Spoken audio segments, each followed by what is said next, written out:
Okay, तो चलिए इस पर्टिकुलर वीडियो में हम लोग क्या देखेंगे, तो factors affecting conductivity, factors affecting conductivity की बात कर लेते हैं, जो कि बहुत इंपॉर्टेंट रहेगा। क्यों? तो इसी से तो रिलेटेड है हम लोगों का क्या, कोलरॉस लॉ, है ना।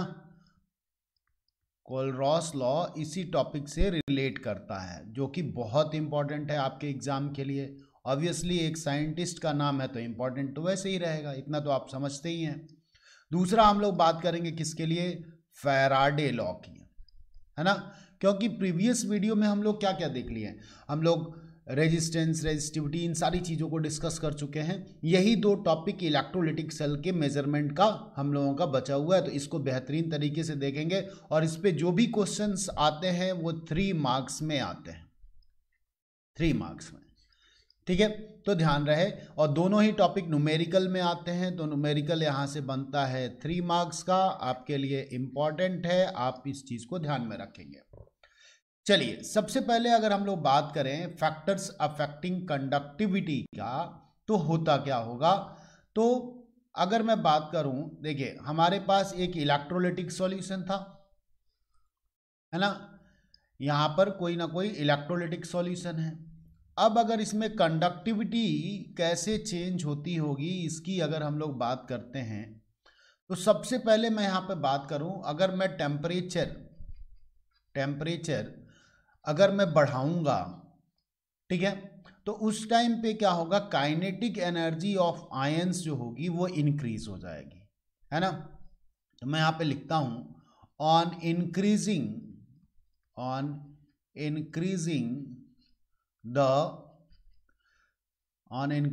The temperature of electrolytic solution, the kinetic energy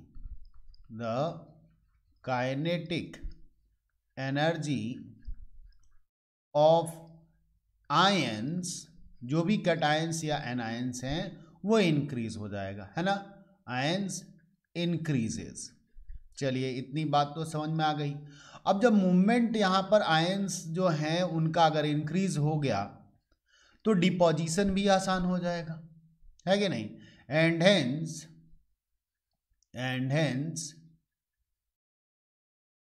deposition at their respective electrode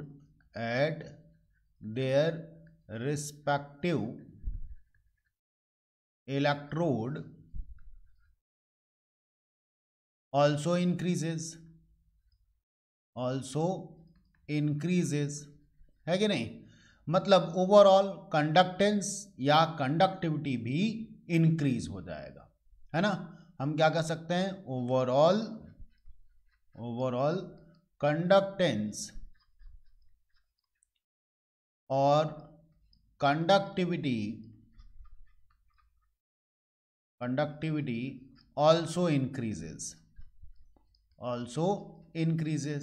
तो ये तो हम लोग एक कंसेप्ट पढ़ लिए किसका, टेम्परेचर का। अब यहां पर जो कोलरॉस आए वो किसका इफेक्ट एक्सप्लेन करते हैं, तो कोलरॉस किसका इफेक्ट एक्सप्लेन करते हैं भाई। तो यहां पर बात होती है किसकी, कंसंट्रेशन ऑफ इलेक्ट्रोलिटिक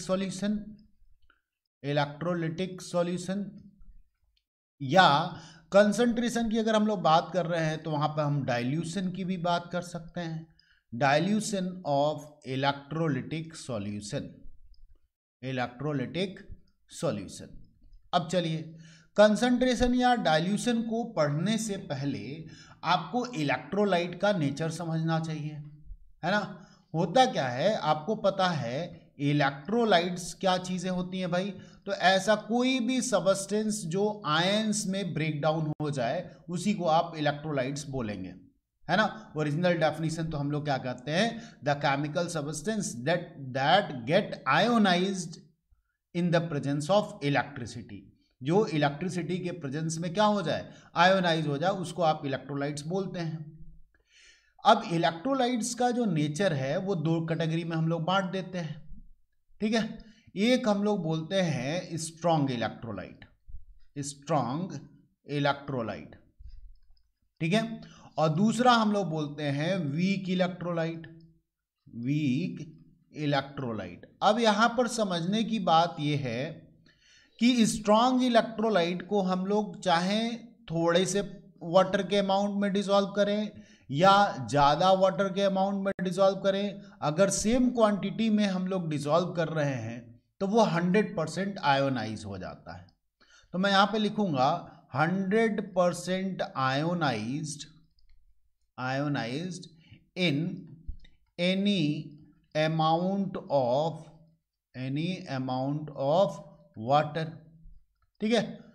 वाटर का सफिशियंट होना चाहिए। अब ऐसा नहीं है कि आप क्या कर लें 10 kg NaCl ले लें और 1 ड्रॉप वाटर डाल दें, कहें कि सर आयोनाइज नहीं हुआ। सफिशियंट अमाउंट होना चाहिए, ठीक है।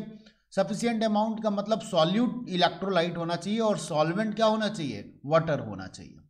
ये बात तो ऑब्वियस सी बात है। अगर हम लोग इलेक्ट्रोलिटिक सॉल्यूशन बना रहे हैं, लिक्विड सॉल्यूशन बना रहे हैं, तो सॉल्वेंट वाटर ले रहे हैं, तो यानी कि उसकी क्वांटिटी ज़्यादा होगी, है ना। तो थोड़ा सा अमाउंट लें या ज़्यादा अमाउंट लें, स्ट्रॉन्ग इलेक्ट्रोलाइट्स जो होते हैं वो पूरी तरीके से डिसॉल्व हो जाते हैं। अब तुमको कैसे पता चलेगा कि कौन सा स्ट्रॉन्ग है और कौन सा वीक है? तो स्ट्रॉन्ग का नेचर ना क्या होता है, इसमें आयोनिक बॉन्ड प्रेजेंट रहते हैं। आयोनिक बॉन्ड कैसे पता चलेगा भाई? तो जैसे NaCl में आपको पता है कि NaCl बॉन्ड जो है, NaCl के बीच में इलेक्ट्रोस्टैटिक अट्रैक्शन फोर्स रहता है, जिसको हम लोग आयनिक बॉन्ड बोलते हैं। तो आयनिक बॉन्ड वाले जो होते हैं ना, वो स्ट्रॉन्ग इलेक्ट्रोलाइट के जैसे बिहेव करते हैं। बात ठीक है। अच्छा, अब चलो इसके अलावा और क्या कंसेप्ट है? तो यहां पर वीक इलेक्ट्रोलाइट की जब हम लोग बात करते हैं, तो वीक इलेक्ट्रोलाइट कैसा काम करता है? चाहे थोड़े से पानी में डिसॉल्व करिए या ज़्यादा पानी में डिसॉल्व करिए, ये कभी भी 100% आयोनाइज, मतलब पूरी तरीके से अपने आयंस में ब्रेक डाउन नहीं होते हैं, ठीक है। तो मैं यहां पे लिखूंगा that do not ionise, ionise completely. जो कंप्लीटली आयोनाइज नहीं होता उसी को हम लोग बोलते हैं, ठीक है। लेकिन यहां पर काम की चीज क्या है कि जैसे जैसे सॉल्वेंट का अमाउंट हम लोग बढ़ाते जाते हैं, वैसे वैसे इसका सॉल्युबिलिटी भी बढ़ता जाता है। क्लियर है? तो ये चीज आपको ध्यान में रखना पड़ेगा। मैं यहां पे लिख रहा हूं ऑन इंक्रीजिंग द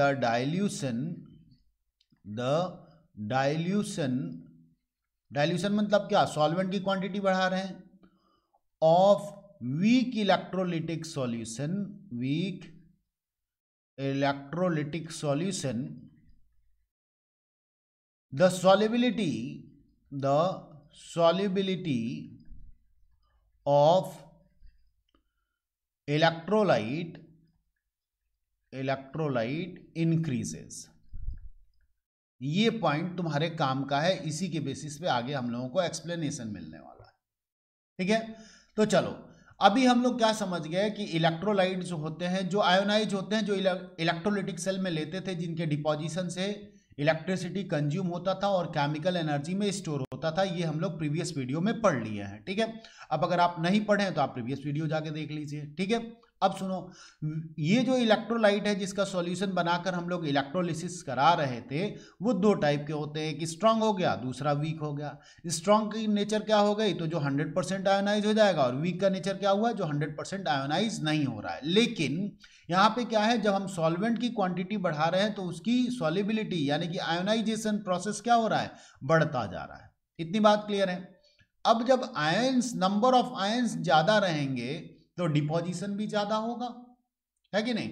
तो मैं इसी चीज को लिखूंगा, number of ions is directly proportional to deposition process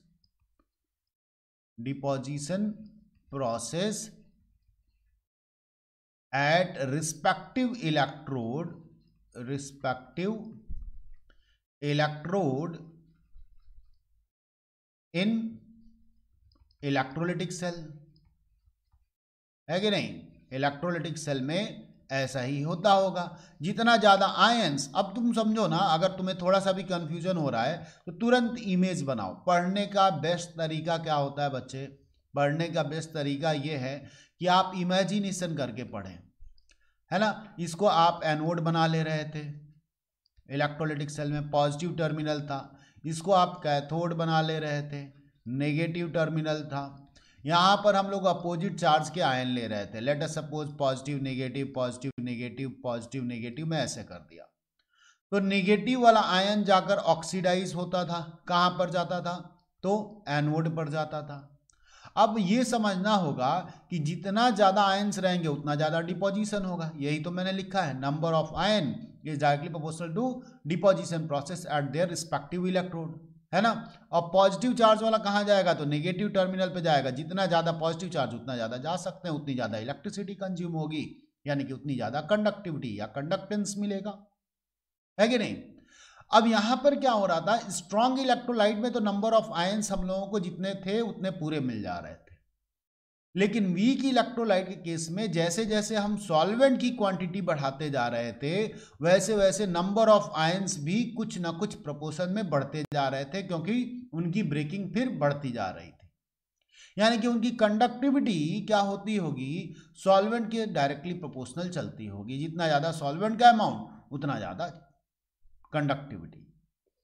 यहीं से अगर हम लोग ग्राफिकल रिप्रेजेंटेशन करें, मान लो मैं यहां पर एक ग्राफ बना लेता हूं, ठीक है।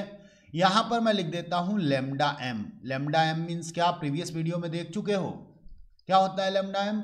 Molar conductivity. अगर नहीं पता, पूरा बेहतरीन तरीके से हम लोग एक्सप्लेनेशन किए हैं। अगेन मैं क्या बोलूंगा, प्रीवियस वीडियो को देखो, एक भी छोटा छोटा कंसेप्ट नहीं छूटना चाहिए। और यहां पे मैं क्या लिख रहा हूं फिलहाल के लिए? डाइल्यूशन। डाइल्यूशन, डाइल्यूशन क्या मतलब क्या हुआ? सॉल्वेंट की क्वांटिटी हम लोग बढ़ा रहे हैं।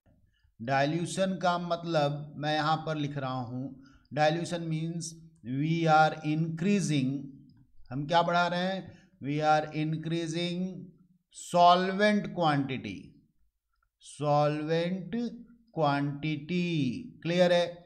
अच्छा, अगर सॉल्वेंट की क्वांटिटी किसी सॉल्यूशन में बढ़ा रहे हैं, इसका मतलब सॉल्यूट की क्वांटिटी क्या कर रहे हैं? कम कर रहे हैं।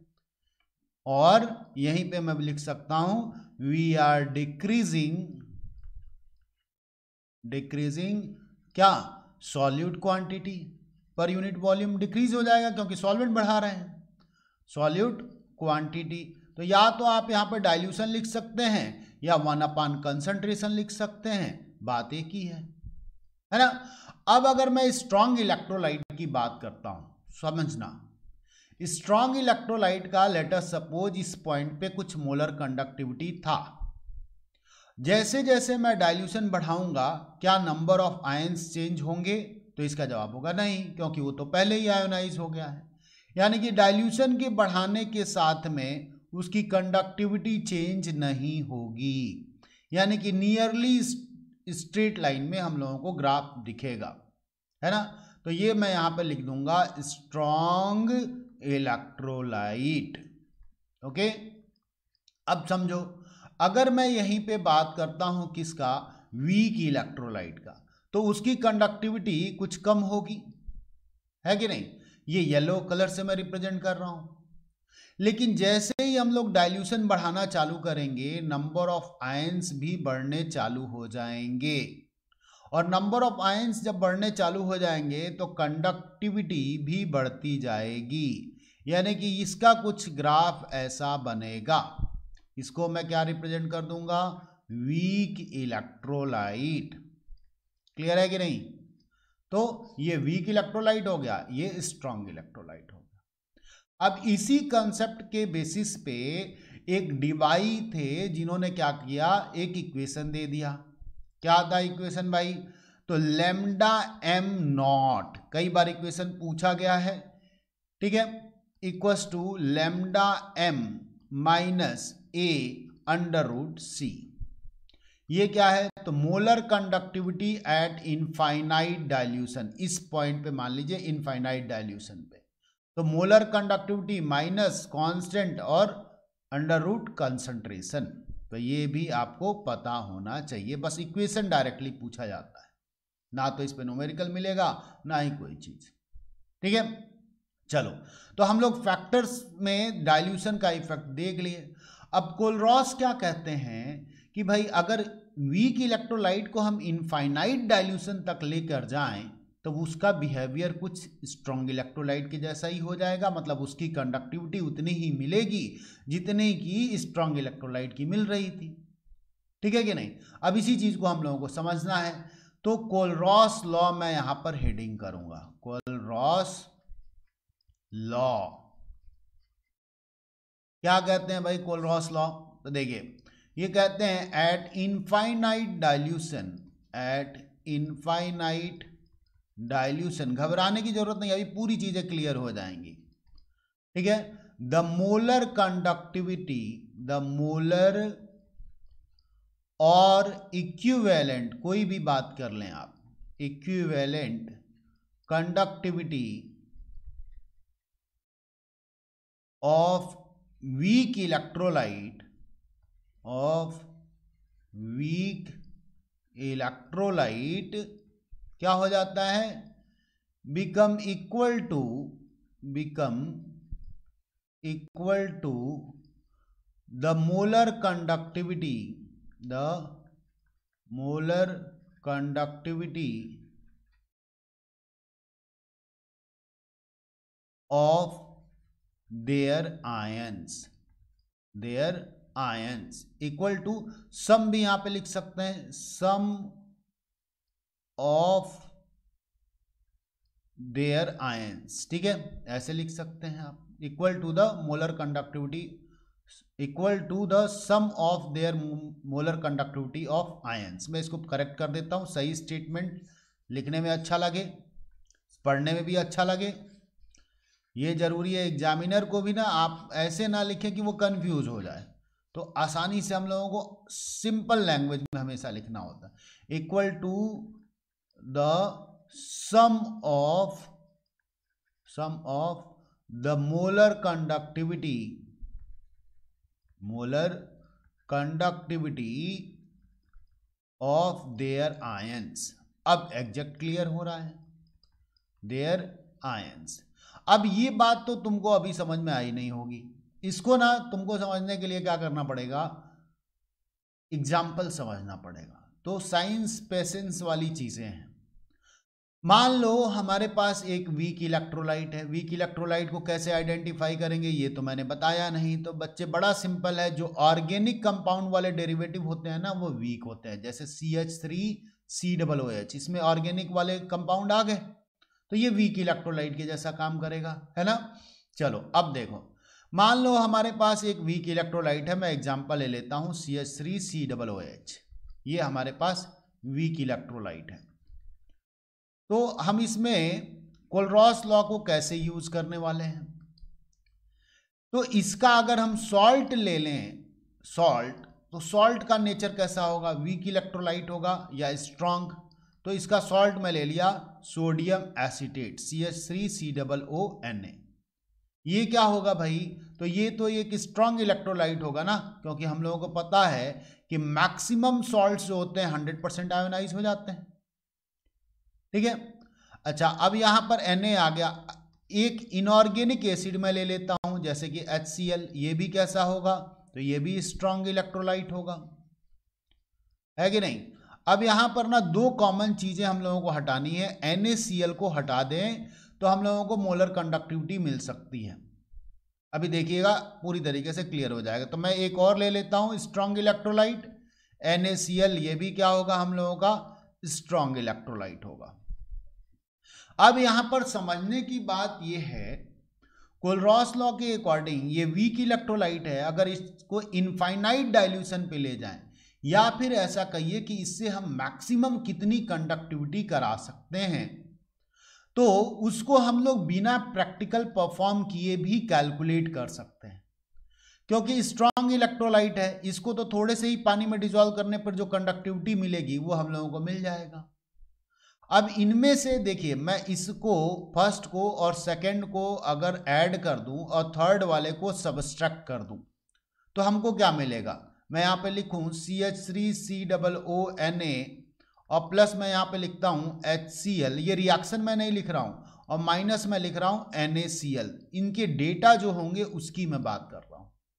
तो हम लोगों को क्या मिलेगा भाई, हम लोगों को तो CH3COOH मिलेगा, है कि नहीं, क्योंकि Na और Cl को हम लोग माइनस कर दिए तो जो बचेगा वही मिलेगा।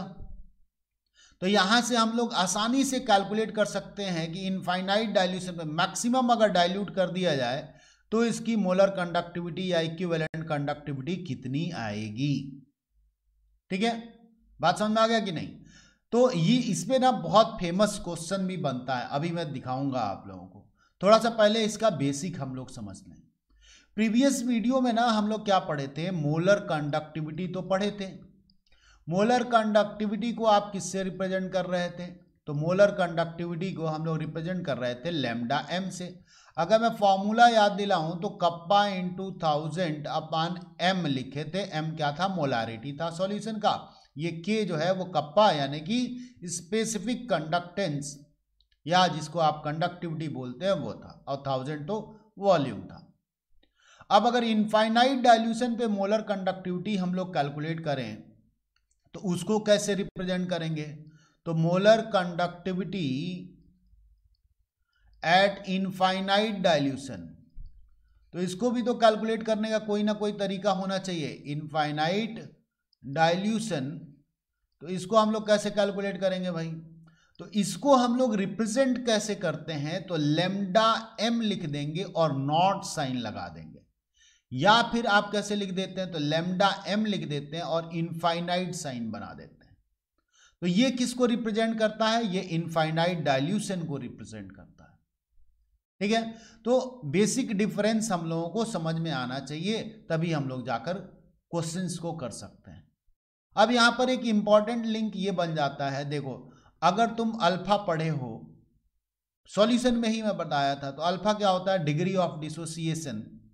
तो क्या होता था, जितने आयंस ब्रेक हो अपॉन टोटल आयंस जितने फॉर्म हो, है ना, तो नंबर ऑफ आयंस जितने ब्रेक होते हैं upon total number of ions हम लोग निकालते थे, टोटल नंबर ऑफ आयंस। वैसे ही हम लोग यहां से भी तो निकाल सकते हैं, यहां किसी कंसंट्रेशन पे तो नंबर ऑफ आयन, तो यहां पे हम लोग लिखते हैं ना lambda m upon lambda m naught. तो ये एक अल्फा का फॉर्मूला यहां से भी जानते रहो, बहुत काम आएगा, lambda m upon lambda m naught. ठीक है, जो तुम्हें न्यूमेरिकल सॉल्व करने में हेल्प करेगा। अब जरूरी क्या है कि हम लोग क्या देख लें, हम लोग देखें कुलरॉस लॉ के बेसिस पे एक क्वेश्चन। तो देखो मैं यहाँ पे क्वेश्चन लिखता हूं, बहुत फेमस क्वेश्चन है। The molar conductivity at infinite dilution, the molar conductivity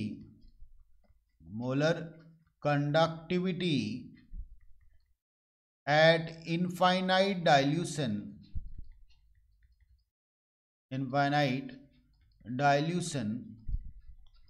of NaCl, और क्या दे दिया, तो HCl, और क्या दे दिया, तो CH3COONA R। अब इसका डेटा हम लोगों को दे दिया है 126.4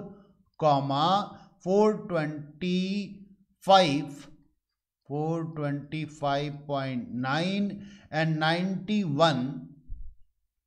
91 Simon centimetre square mole inverse.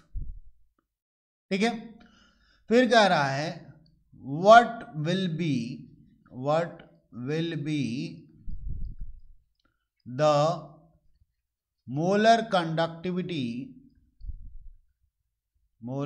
conductivity of CH3COOH at infinite dilution। वही जो मैं एग्जांपल दिया था वही फेमस क्वेश्चन है, और उसी से क्वेश्चन भी बनता है। तो ये चीज अब देखिए, इनफाइनाइट डाइल्यूशन पे मैं यहाँ पे सॉल्यूशन कैसे लिखना है, तो मैं इस चीज को लिखूंगा यहाँ पर। मैं यहाँ पे सबसे पहले लिखूंगा ना अकॉर्डिंग टू क्या भाई, तो कोलरॉस लॉ, कोलरॉस लॉ क्या लिखूंगा मैं, तो लैम्डा एम नॉट और किसका, तो CH3COOH का, ये किसके इक्वल होगा, तो लैम्डा एम नॉट किसके बराबर, तो CH3COO नेगेटिव प्लस किसके बराबर होगा, तो लैम्डा एम और ये क्या हो जाएगा, तो H पॉजिटिव के। सिंपल तो है, मैंने क्या लिखा है, मोलर कंडक्टिविटी, जो कोलरॉस का लॉ था कि इनफाइनाइट डाइल्यूशन पे मोलर कंडक्टिविटी जो होगा सम ऑफ देयर आयंस के बराबर होगा, है ना। तो यहीं से अब हम लोग निकालेंगे, इसको मैं यहां पर ऐसे एक डब्बे में बंद कर दूंगा क्योंकि ये लॉ को सेटिस्फाई कर रहा है। अब यहां पे लिखूंगा वी हैव गिवन, क्या गिवन है भाई, तो lambda M of CH3COO negative plus lambda M of Na positive, और दोनों को मिलाकर हम लोगों के पास डेटा तो दे दिया है ना। देखिए इसका हम लोगों के पास डेटा ये होगा, तो मैं यहां पर लिख दूंगा 91 और यूनिट सब में सेम ही रहेगा, तो लास्ट वैसे आप साथ में लिखते चलें या फिर लास्ट में जरूर यूनिट लिखें। अगर यूनिट नहीं लिखेंगे, मैं प्रीवियसली कई बार बोल चुका हूं, हाफ मार्क्स डिडक्ट हो जाएगा। दूसरा हम लोगों के पास HCl का भी दे रखा है, तो मैं यहां पर लिखूंगा lambda M of H positive plus lambda M of Cl negative, इन दोनों को मिलाकर हम लोगों के पास क्या दे दिया, तो 425.9, तो 425.9 और Simon centimetre square mole inverse.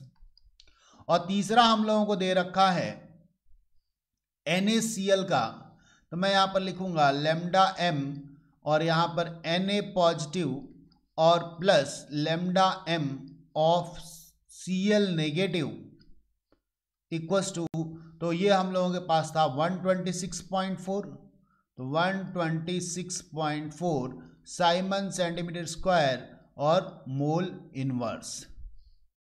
चलो हम लोगों को निकालना क्या है, तो हम लोगों को इन दोनों आयंस का निकालना है।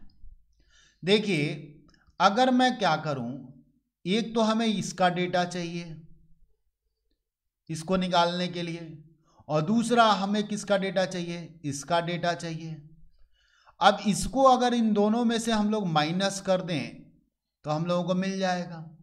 तो सिंपल सी बात है, हम लोग क्या करेंगे, 91 और ये 425.9 को ऐड करेंगे, उसमें से 126 को सब्सट्रैक्ट कर देंगे, है ना। तो मैं यहीं पे लिख देता हूं 91 Simon centimetre square mole inverse plus क्या लिख दूंगा मैं 425.9 और यूनिट सेम है, और माइनस में कर दूंगा 126.4 और यूनिट सेम है, तो ये हम लोगों के पास आ जाता है 390.5 और यूनिट सेम ही रहेगा, तो साइमन सेंटीमीटर स्क्वायर और मोल इनवर्स।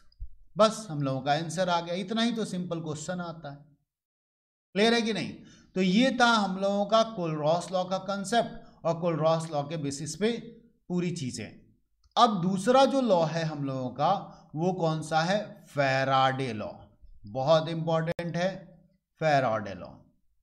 फैराडे लॉ किसको एक्सप्लेन करता है, तो कितना सबस्टेंस या कितना मास डिपॉजिट होगा इलेक्ट्रोलिसिस प्रोसेस के दौरान किसी भी इलेक्ट्रोड पर, इस चीज को एक्सप्लेन करता है।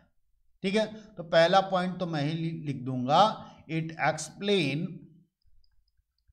Explain the mass of substance. कौन सा सबस्टेंस भाई, तो जो डिपॉजिट होने वाला है ना इलेक्ट्रोलिटिक सॉल्यूशन का, वो सबस्टेंस, मास ऑफ सबस्टेंस जो कि आयंस थे, है ना, डिपॉजिटेड at their respective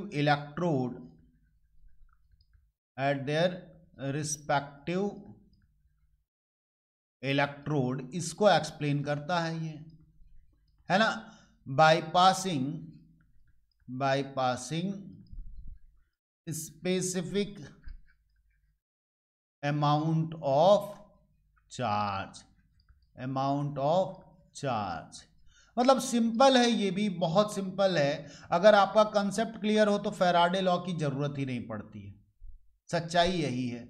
लेकिन फिर भी अगर हमारे सिलेबस में है तो हमें स्टेटमेंट लिखने की जरूरत तो पड़ेगी ही पड़ेगी। चलो देखो कितना कंसेप्ट है भाई। आप सिंपल सी बात है कि आप जितना पढ़ेंगे उतना ही चीज़ें आपको आएंगी। वैसे ही अगर कोई इलेक्ट्रोलिसिस प्रोसेस हो रहा है, हम जितना करंट पास कराएंगे उतना ही सब्सटेंस डिपॉजिट होगा। पहला लॉ तो इनका यही था, है ना। आप जितना पढ़ेंगे उतना ही आपको आएगा, केमिस्ट्री आप जितना पढ़ेंगे उतना ही आएगा। वैसे ही ये जितना आप क्या करेंगे, इसको डिपॉजिट करें, मतलब जितना करंट पास कराएंगे उतना ही इलेक्ट्रोलाइट सॉल्यूशन से आयंस डिपॉजिट होगा। थोड़ा सा मैं यहाँ पर और क्या लिख दूंगा कि ये जो फैराडे का लॉ है ये हम लोगों के पास दो पार्ट में है ना। एक है first law, first Faraday law बोलते हैं आप उसको, और दूसरा है सेकेंड लॉ, है ना। तो पहले हम लोग बात कर रहे हैं फर्स्ट लॉ की। क्या हो गया, जितना आप चार्ज पास कराएंगे उतना ही सब्सटेंस डिपॉजिट होगा। ठीक है, तो मैं यहां पर लिखूंगा Faraday first law. First law क्या है भाई, the mass of substance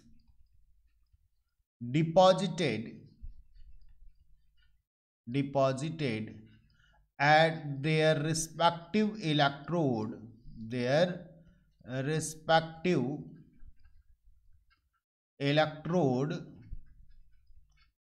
is directly proportional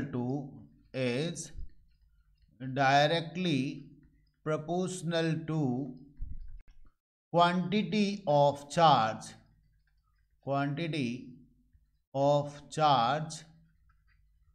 passed into the solution।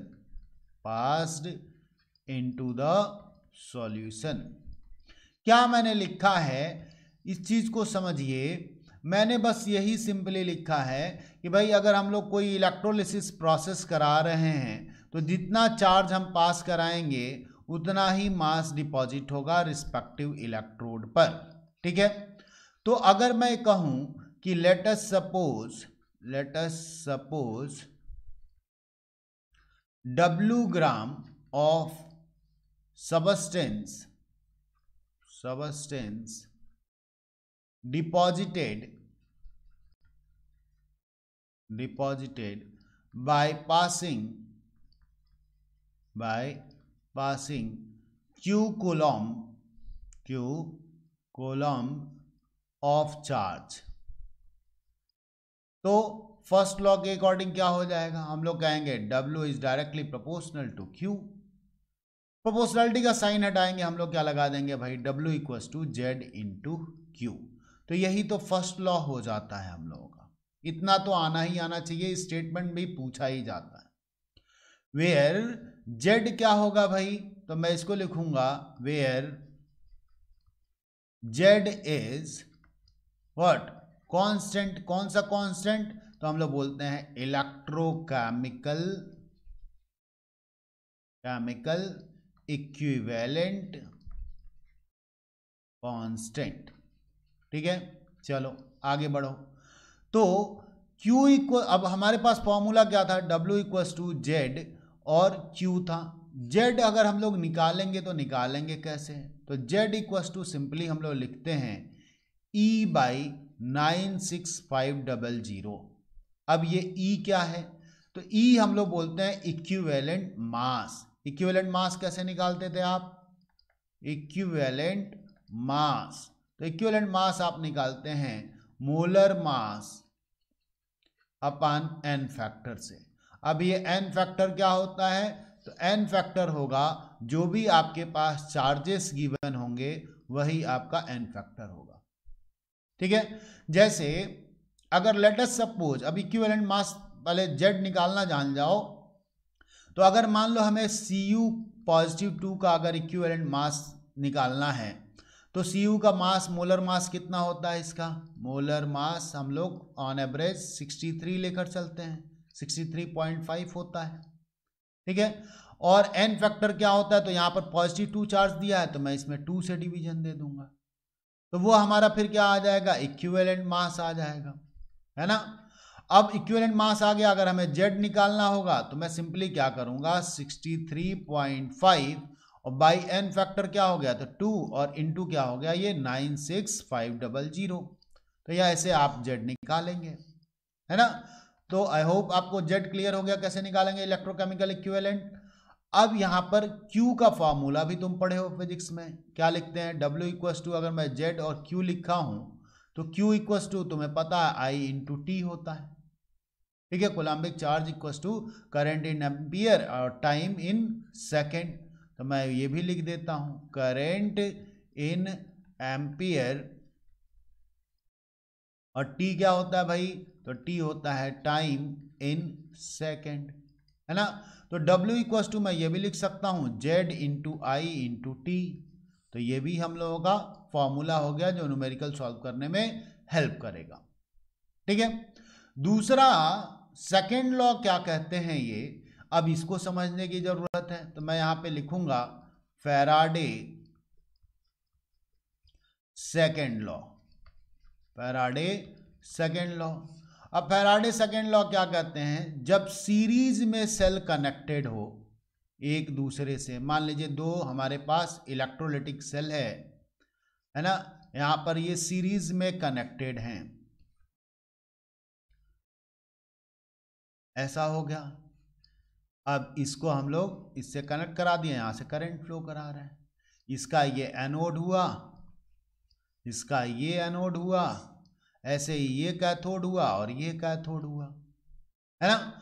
तो अब अगर सीरीज में कनेक्टेड हैं तो इसमें कितना same quantity of current pass करा रहे हैं, तो इसमें कितना मास डिपॉजिट होगा और इसमें कितना मास डिपॉजिट होगा, ये इसके इक्विवेलेंट मास के इक्वल होगा, ठीक है। तो मैं इसके स्टेटमेंट को लिखूंगा, क्या है भाई?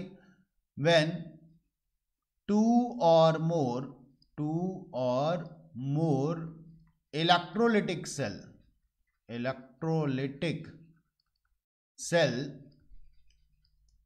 are connected in a series, then mass of substance deposited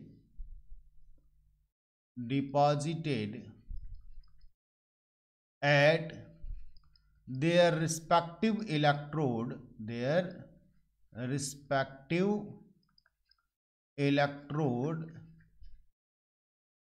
is equal to their equivalent mass। और ये कब होगा भाई? when we are passing same quantity of charge,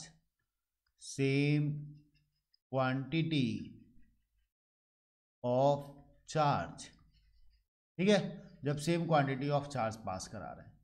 अब मान लीजिए इस इलेक्ट्रोलिटिक सेल में W1 मास डिपॉजिट हो रहा है, ठीक है।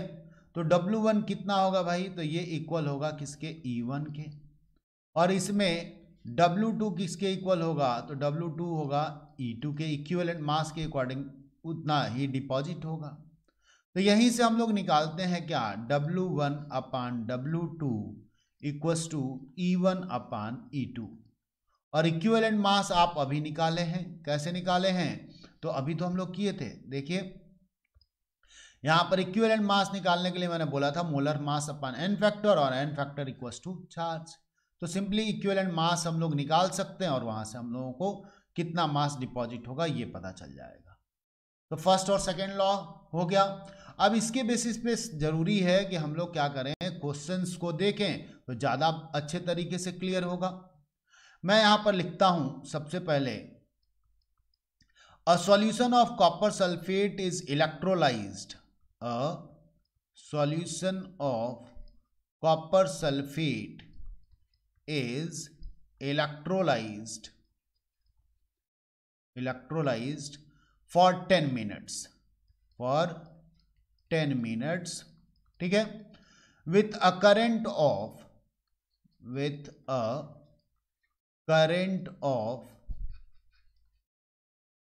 1.5 एम्पियर, 1.5 एम्पियर, ठीक है। What is the mass of copper deposited at cathode? What is the mass of copper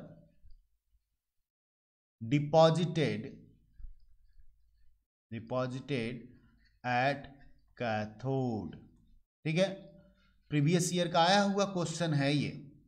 तो सिंपल है ना बहुत। देखो क्या क्या हमारे पास दिया है, टाइम दिया है कि 10 मिनट इलेक्ट्रोलिसिस कराए हैं, कितना करंट पास कराए तो 1.5 एम्पियर कराए हैं, किसका मास डिपॉजिट होगा तो कॉपर का। तो हम यहाँ पे लिखेंगे क्या, अकॉर्डिंग टू, सॉल्यूशन कैसे करना है, अकॉर्डिंग टू फर्स्ट फैराडे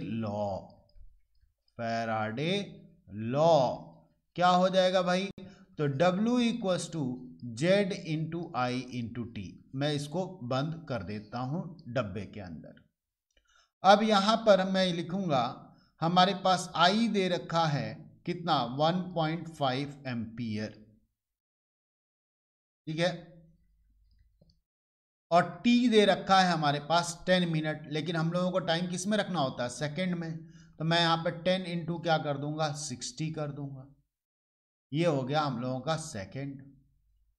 और क्या हम लोगों को निकालना है, तो Z, तो मैं यहां पर Z कैलकुलेट करूंगा।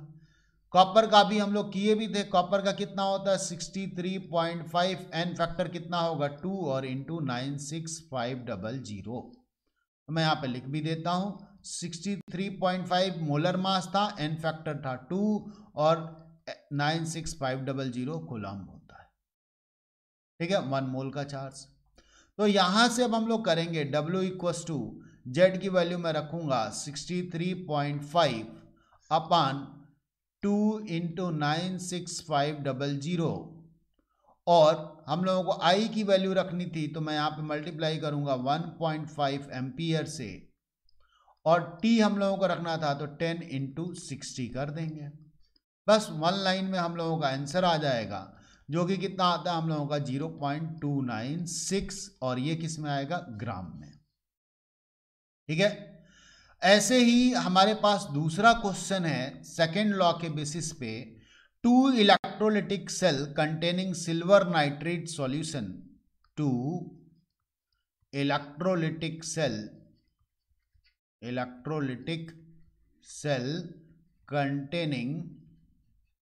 containing what, AgNO3 silver nitrate solution and copper sulfate solution and CuSO4 solution, ठीक है। उसके बाद हम लोगों से कह रहा है are connected in a series,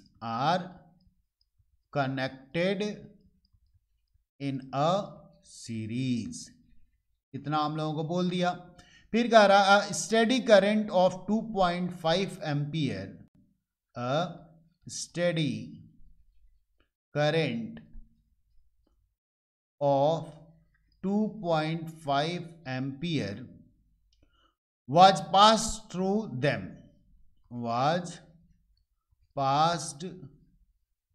through them, ठीक है, इतना हम लोगों से बोल दिया। फिर कह रहा है टिल क्या, 1.078 gram of AG were deposited,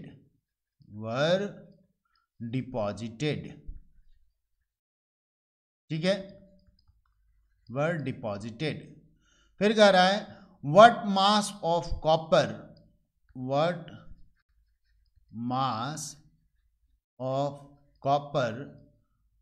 will be deposited अगर सिल्वर का इतना मास डिपॉजिट हुआ तो कॉपर का कितना मास डिपॉजिट होगा। तो ये सेकेंड लॉ के बेसिस पे सॉल्व होगा, क्योंकि ये सीरीज में दो सेल हैं, एक में AgNO3 है और दूसरे में कॉपर सल्फेट है, और सेम अमाउंट ऑफ करंट आप पास करा रहे हैं, Ag का इतना मास डिपॉजिट हुआ है। तो मैं अगेन यहाँ पर सॉल्यूशन लिखूंगा, क्या सॉल्यूशन, यहाँ पर मैं लिखूंगा according to Faraday second law.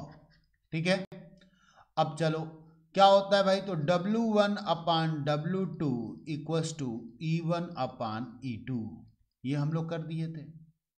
अब हम लोगों को क्या निकालना है, मान लीजिए W1 के जगह पे मैं Ag रख लेता हूँ, Ag पॉजिटिव, और W2 के जगह पे हम लोग किसको रख लेंगे, तो Cu पॉजिटिव 2 रख लेंगे। ठीक है, अब Ag का मॉलिक्यूलर वेट कितना होता है, एन फैक्टर की बात करें हम लोग, तो Ag का मॉलिक्यूलर वेट होता है 108 ग्राम, और एन फैक्टर एक ही चार्ज है तो 1 ही रहेगा। और कॉपर का भी हम लोग देखे हैं कितना होता है, तो 63.5, और एन फैक्टर कितना है, तो 2 चार्ज है तो डिवाइड बाई 2 कर दूंगा मैं। W1 की वैल्यू ऑलरेडी गिवन है हम लोगों के पास 1.078, W2 हम लोगों को निकाल देना है, सिंपल। तो मैं यहाँ पर लिख दूंगा, देखो यहाँ पर मैं लिखूंगा 1.078 divided by W2 equals to 108 divided by 1 upon क्या हो जाएगा, तो 63.5 डिवाइडेड बाई 2। ठीक है, अब यहां से हम लोग जब इसको सॉल्व करते हैं तो ये हम लोगों का आ जाता है 0.3175 ग्राम। तो कितना आसानी से ये भी हम लोगों का सॉल्व हो गया। तो इलेक्ट्रोकेमिस्ट्री के ना न्यूमेरिकल्स बहुत आसान हैं, वो भी खास करके अगर इलेक्ट्रोलिटिक सेल से रिलेटेड मेजरमेंट्स के बेसिस पे है। तो नर्स इक्वेशन वाला थोड़ा सा ट्रिकी हो भी जाता है, लेकिन उसको भी आपको क्या करना है, अगर बोर्ड में आ जाता है तो छोड़ना बिल्कुल नहीं है। एटलीस्ट फॉर्मूला लिखिए, एक स्टेप पुट करिए, उसके बाद अगर कैलकुलेशन में कोई दिक्कत होती है तो उसको आप कर सकते हैं तो करिए या नहीं करिए, एटलीस्ट इतना करना ही करना है। ठीक है, अब हम लोगों का क्या हो गया, मेजरमेंट पार्ट पूरी तरीके से फिनिश हो गया है, हम लोगों ने सारी चीज़ों को पढ़ लिया। अब इलेक्ट्रोकेमिस्ट्री का लास्ट पार्ट जो कि एप्लीकेशन ऑफ इलेक्ट्रोकेमिस्ट्री, जो कि सेल, बैटरी और इन सब चीज़ों के बारे में है, जो कि हम लोग आने वाले वीडियो में, अगले वीडियो में देखेंगे। ठीक है, थैंक यू।